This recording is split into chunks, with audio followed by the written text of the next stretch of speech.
নির্বাচন কমিশনের ক্ষমতা আছে বলে যা খুশি করা যায় না, নাগরিককে এইভাবে হেনস্থা করার চেষ্টা হচ্ছে। আপনারা নিজের ক্ষমতার অপব্যবহার করছেন। বাইক বিধি নিয়ে বৃহস্পতিবার এই ভাষাতেই নির্বাচন কমিশনকে ভর্ৎসনা করলেন কলকাতা হাইকোর্টের বিচারপতি কৃষ্ণ রাও। বাইক র্যালি নিষিদ্ধ করা ছাড়াও ভোটের দুদিন আগে 21 এপ্রিল মোটরবাইক চলাচলের ক্ষেত্রে বেশ কিছু বিধিনিষেধ জারি করে নির্বাচন কমিশন। সেই নির্দেশকে চ্যালেঞ্জ করে কলকাতা হাইকোর্টে মামলা করেন আইনজীবী ঋতঙ্কর দাস।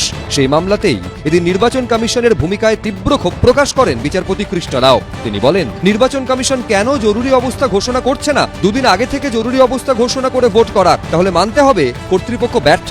এভাবে সাধারণ নাগরিকের অধিকার হরণ করা যায় না। আইনজীবীর উদ্দেশ্যে বিচারপতি বলেন, আপনারা কেন নির্বাচন কমিশনকে বোঝাতে পারছেন না? তাহলে গাড়িও বন্ধ করে দিন। তাতেও তো লোকজন বোমা অস্ত্র নিয়ে গিয়ে গোলমাল পাকাতে পারে। আদালতকে দেখান গত 5 বছরে কত বাইকের বিরুদ্ধে এফআইআর হয়েছে, কতগুলি ক্ষেত্রে বাইক বাহিনীর বিরুদ্ধে গোলমাল পাকানোর নজির আছে। আবার বলছি, কর্তৃপক্ষের ব্যর্থতা ঢাকতে এটা করা হচ্ছে। ভর্ৎসনার সুরে কমিশনের উদ্দেশ্যে বিচারপতি আরো বলেন, আপনারা নিজের ক্ষমতার অপব্যবহার করছেন। যেহেতু ভোটের সময় আপনাদের ক্ষমতা বা এখতিয়ার আছে, এটা অন্যায়। অন্য রাজ্যে কোথায় এমন বিজ্ঞপ্তি দিয়েছে দেখান।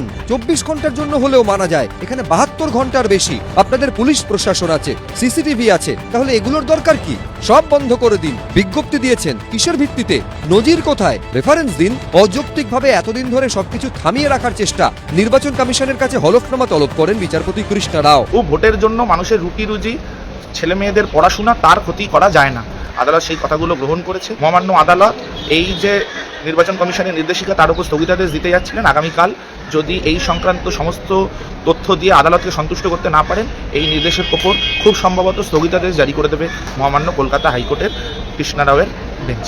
এই নিয়ে শুরু হয়েছে রাজনৈতিক চাপানুতোর। ইলেকশন কমিশন ক্ষমতার অপব্যবহার করেছে, বিজেপির দালাল দলদাস। আরে মোটর বাইক রাজনৈতিক কর্মীরা যদি ব্যবহার করেন, মোটর বাইক ব্যবহার করা তো অন্যায় নয়। অত বড় দায়িত্বজ্ঞানহীন জনবিরোধী হলে এই টু হুইলারের উপর নিষেধাজ্ঞা। হাইকোর্টের মতো রায় দিয়েছে, কিন্তু এখানকার পজিশন, বাইকগুলোর বাইক বাহিনী কিভাবে ইউজ হয়, লাস্ট কয়েকটা ইলেকশনের অভিজ্ঞতা থেকে আজকে পশ্চিমবঙ্গে বাইককে তারা বন্ধ রাখতে বলেছে।